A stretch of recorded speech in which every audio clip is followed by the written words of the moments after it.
Taong ika-22 ng Oktubre, 2024, isang unos ang tumama sa Bicol Region. Hindi ito basta bagyo. Ito ang nagpalubog sa unang palapag ng Naga City People's Mall. Winasak ang puhunan at kumitil ng kabuhayan. Ito ang bagyong Christine. At ngayon, isang taong matapos ang trahedya, babalikan natin ang kwento ng karumal-dumal na pangyayari sa 5 negosyanteng hanggang ngayon ramdam pa din ang sugat na iniwan ng unos. Dito mismo sa unang palapag ng Naga City People's Mall, maraming tindahan ang inabot at maraming negosyo ang napilitang magsara. At upang mas maintindihan ang lawak ng pinsala, lumipad ang aming team sa Naga City upang alamin ang tunay na sinapit ng maliliit na negosyante.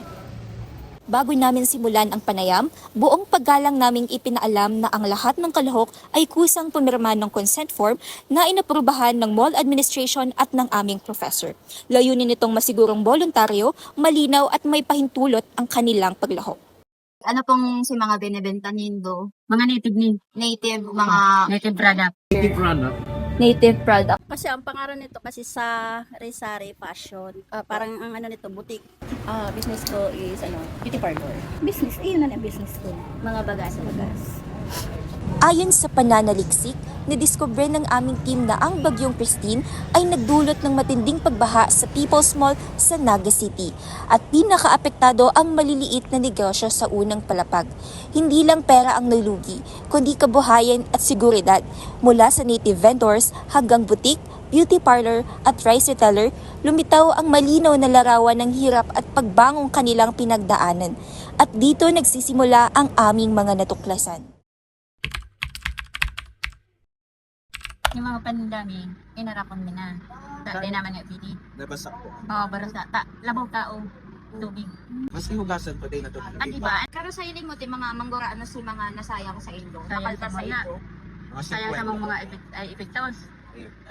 Pwede itong nasa 50 labing. Pero po, 50 mil.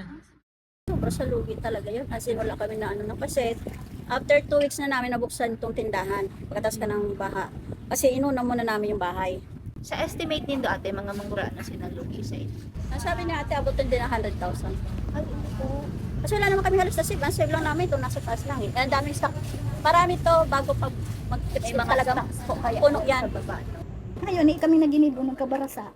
Tapos, inarapon na sana dyan. Tama naman ito magpapakinabangan. Bagas po pati bagat. Maamis kisa hayop, din naman kakanan ng hayop ko ito mabata na. Iyo po. So, pera po, kung i-estimate nindo sa quarter. Mga 500,000. Ang grabe po. Naku, ano po ba nindo to? After katong bagyo? Nabalik na nindo sa Dahil pa ni, sa kunin yung daipat. Pero po kaya si mga nabalik pa lang nindo. Nabawi Basta may pa lang. pigbabayadan pa kung nasa 100,000 pa. Na dahil ko pa nababalikan. Di umano'y umabot ng lampas ulo ang tubig sa loob ng People's Mall. Sa isang beauty parlor, nalubog at nasira ang mga blower at plancha sa halagang 34,000. Sa butik, higit 100,000 ang nalusaw na paninda at ang nagtitinda ng mga native products ang pinakamasakit na tama. Mula 50,000 hanggang 300,000 ang naging pagkalugi. At ang rice retailer nawala ng 170 sako ng bigas na tinatanyang 500,000 ang nawala. Alos ba yung kinatakat ng bulan eh? Ay. Ang gusto mo. Bago pa mag-Christine, maganda kitaan, medyo maano. Pero nung nagbagyong Christine, medyo sobrang tumal. Sa mga ibang kaibanan ko, minsan hindi na sila nakaka-1K. Na minsan, hindi naman nangyayari dati. After po katapirang bulan po, may nawalan po di bang kuryente? Oo, siguro mga 2 weeks. Kasi nilot ka ng commercial. Tapos nag-inot din pa ng kuryente. Ay, paglinig ni, naghalat akong magbaba si tubig. Tama man ni mabibiyahe duman sa Kataid po pati kamukhang river, no? Sigayin sa kami.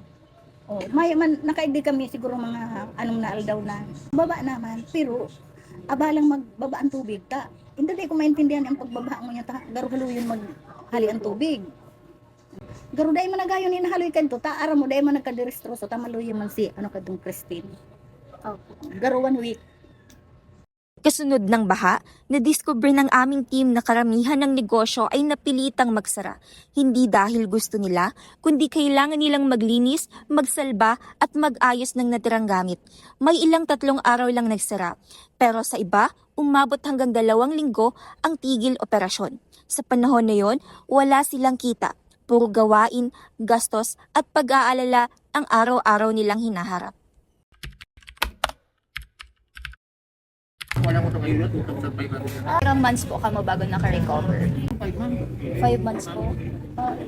Ngayon ako tumitig, doon buwan kami libre rental eh. Yun na to, yun. Ay, iyo po. Kami parang bulan yun. Bilang yun ang Nagtaon din, nag-ayuda din sa mga partner. Hayo. Si Sadol. Nagtaroma siyang blower. Pero po si, si Ward na tinaninda. So siguro 34,000 pero months po kami naka-recover. a month lang. Maringan ita, pinautang kami kan DTI. Opo. Nakautang man ko sa DTI nin 300,000 si 100,000 tinaw ko duman sa aki ko ta. Para umatong aki ko mana entirong nagkarala pa si umanya ka grabe ang destroso ka tong Christina ito ni. Ang na-receive ko itong sa farmer 10,000 sa DSWD. Tapos igdi itong sabing sa mga kuyan 2,500 man lang. Yun na lang yun. Sa iling po ba nindo nakatabang man to? Sapat na po ba tong ayuda na to? Or gusto niyo nung... Gasino naman yan 2,500 na yan. Habang pinapakinggan namin ang kanilang salaysay, lumitaw ang malaking hamon. Hindi sabay-sabay ang pagbangon. Ang beauty parlor, 1 buwan bago makabalik. Ang iba, 5 hanggang 6 na buwan bago muling makaabot sa normal. Pagdating sa tulong ng gobyerno, karamihan ay maliit na cash aid lamang, 2,500 hanggang 5,000. Mailan ang nakautang sa DTI habang ang iba ay nabigyan ng equipment replacement mula sa DOLE. Pero sa laki ng pinsala, malinaw na hindi sapat ang natanggap na suporta. Hindi may in-expect na. First, nagurang na ko. 63 na ko. First time na nangyari sa nanya. Alam ko, kada bagyo hanggang taod na kung hanggang digdi lang yan. First time na nangyari na nakang-apaw. Hindi ko na-experience talaga buong naga nagbo-boom. Siyempre, nakakalumong. Di mo aram, nakakanta na lang ko where do I begin. Di ko aram kasi ay siyang ginuton kong pupuruton. Tapos nakaharalukay talaga kabus. Kung magkakaroon ng iriwal. Ayon pa sa aming pananaliksik, lumitaw ang mas malalim na problema, mga kahinaang matagal ng tinik sa mga negosyante. Marami ang may limitadong kapital, kaya mahirap mag-stock o mag-recover. Ang mahinang flood control ay paulit-ulit nang nagdudulot ng pagbaha. Dagdag pa rito ang pabago-bago ng presyo ng mga pangunahing bilihin tulad ng bigas na higit pang nagpapahirap sa kanila. At higit sa lahat, ang bigat ng psychological at social stress, pag-aalala ng pamilya habang pinipilit buhayin ang negosyo. Yung mga issue ko yun dahil sa mga flood control na yun, lagi na lang nabago. Kasi di naman namin in-expect yun. Kaya ngayon, kada mabaha talaga evacuate kami. Katulad ng bagyong 1. Pumasok pa rin tubig dito. Narayaan kaya. Kaya ngayon, pagka may super typhoon, packing na kami lahat. Sa kabila ng lahat, may natuklasan din kaming mahalagang aral. Ang kahandaan ang nagliligtas ng kabuhayan. Ang ilang may karanasan na mula sa mga nagdaang bagyo ay mas nakaiwas sa malalaking pagkalugi dahil sa kanilang maagang pag-ingat. Ngunit kahit anong paghahanda, paulit-ulit nilang binibigyang diin ang pangangailangan ng matibay na infrastruktura at mas konkretong suporta mula sa pamahalaan.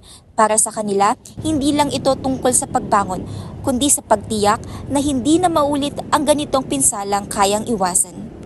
Ayon sa aming pananaliksik, 3 ang malaking epekto na naidulot ng bagyong Christine. Una ay ang malawakang pagkalugi ng paninda, mabagal ng pagbabalik operasyon at matagal na paghina ng benta at customer flow. Sa kabila ng lahat, may isang bagay na hindi nasisira ng baha, ang kanilang determinasyon. Makikita mo ang paulit-ulit na kwento ng pagbangon. 5 negosyante, 5 kwento ng pag-asa. 1 taon na ang lumipas mula kay Christine at bagamat naiwan ng sugat ng pagkalugi, unti-unti nang bumabalik ang sigla ng mall.